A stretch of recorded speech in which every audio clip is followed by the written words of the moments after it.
ഇപ്പൊ ഫേസ്ബുക്കിൽ മോശം കമന്റ് ഇടുന്ന ആൾക്കാരെ പെരിഞ്ഞു പിടിച്ചടിച്ചോണ്ടിരിക്കുകയാണ്.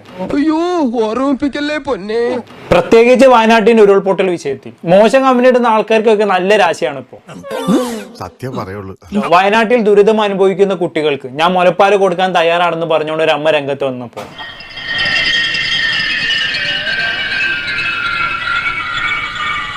അതിന്റെ വാർത്തയ്ക്ക് താഴെ എനിക്ക് മുലപ്പാല് വേണമെന്ന് പറഞ്ഞ ഒരാൾക്ക് വീട്ടിൽ കയറിയിട്ട് മുലപ്പാല് ഛർദ്ദിക്കുന്ന രീതിയിൽ പണിയെടുത്ത വെറുതെ കഴിഞ്ഞ ആഴ്ച നടന്ന കാര്യങ്ങൾ പറഞ്ഞ് എന്നെ നാറ്റിക്കരുത്.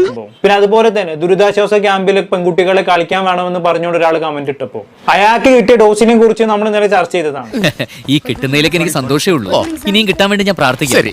പിന്നെ അതേപോലെ വയനാട്ടിലെ ദുരന്തവുമായി ബന്ധപ്പെട്ടുള്ള വീഡിയോസ് എടുത്തു വെച്ച് ചിരിച്ചോണ്ട് റിയാക്ട് ചെയ്തവനെ ഇപ്പൊ ആൾക്കാർ തപ്പിക്കൊണ്ടിരിക്കുകയാണ്.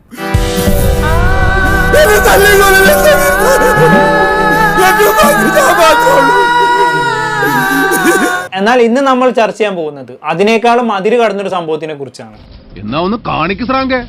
ഞാൻ ആ ന്യൂസ് വായിച്ചുതരാം. സാമൂഹിക മാധ്യമത്തിൽ വിദ്വേഷ കമന്റ് ഇട്ട അയാളെ വീട്ടിൽ കയറി വെട്ടി പരിക്കേൽപ്പിച്ചു.